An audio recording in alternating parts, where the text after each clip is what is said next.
Class 9th English में beehive का second chapter करेंगे, द साउंड ऑफ म्यूज़िक, जिसमें 2 लेजेंडरी म्यूजिशियंस की स्टोरी और उनके स्ट्रगल के बारे में बताया गया है। सो शुरू करते हैं। The sound of music is divided into 2 parts. Each part focuses on 2 musicians, Evelyn Glennie and Bismillah Khan. The sound of music जो चैप्टर है वो 2 पार्ट में डिवाइडेड है। फर्स्ट पार्ट एवलिन ग्लैनी के बारे में है and the second one is about Bismillah Khan. Part 1 throws light on Evelyn's life and struggles to become a successful musician. Part 1 Evelyn की लाइफ एंड उनके स्ट्रगल के बारे में है कि वो कैसे एक सक्सेसफुल म्यूजिशियन बनी। Students will learn that she is a multipercussionist. She has the talent to play hundreds of instruments perfectly. Students को इस चैप्टर से ये भी पता चलेगा कि वो मल्टीपर्क्यूनिस्ट थी एंड उनमें ये भी टैलेंट था कि वो hundreds of instrument perfectly play कर सकती थी। It tells how she gained international recognition. इस चैप्टर से ये भी पता चलता है कि कैसे उन्हें इंटरनेशनल प्लेटफॉर्म पे इंटरनेशनली रिकॉग्नाइज करा गया। What's interesting is that Evelyn is profoundly deaf. इसमें सबसे इंटरेस्टिंग बात यह है कि एवलिन प्रोफाउंडली डेफ थी। The musician learn to listen to music through her body and not her years. She does not here music, she feels it. Musician जो थी वो उन्होंने म्यूज़िक को उनकी बॉडी के थ्रू सीखा, ना कि उनके कानों के थ्रू। वो म्यूज़िक को सुनती नहीं थी, वो म्यूज़िक को फील करती थी। You will learn that was 11 years old when she found out that she had trouble hearing. वो केवल 11 साल की थी जब उन्हें पता चला कि उनके हियरिंग प्रॉब्लम है। Nonetheless that did not stop her from pursuing her career in music. उसके बावजूद उन्होंने उनका करियर म्यूज़िक में परस्यू करा। Thus, her teacher Ron Forbes was the one to recognize her talent. So उनके जो टीचर थे रॉन फॉर्ब्स, वो फर्स्ट पर्सन थे जिन्होंने उनका टैलेंट रिकॉग्नाइज करा। He unlock doors to her potential and help her achieve the impossible. उन्होंने उसकी हेल्प करी ताकि वो उनका करियर जो था उसको अचीव कर सके एंड उनका जो गोल था वो इम्पॉसिबल को पॉसिबल कर सके। She is now one of the most renowned names in the music industry. आज वो म्यूज़िक इंडस्ट्री में बहुत जाना माना नाम है उनका।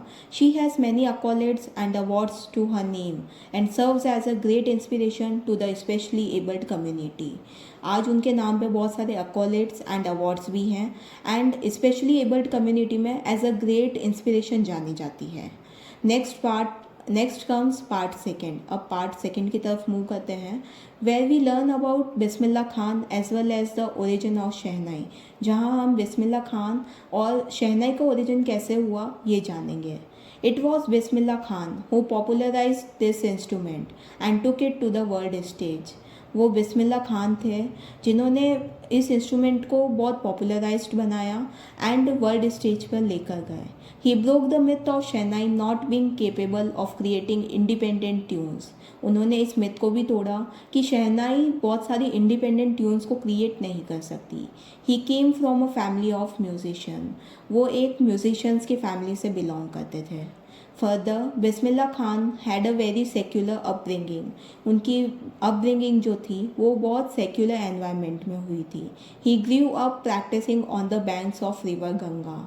वो छोटे से बड़े प्रैक्टिस जब करते थे सिंगिंग की, वो रिवर गंगा के किनारे बैठ के करते थे।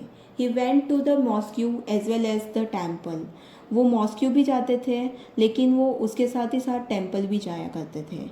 After achieving immense success, he was awarded various titles.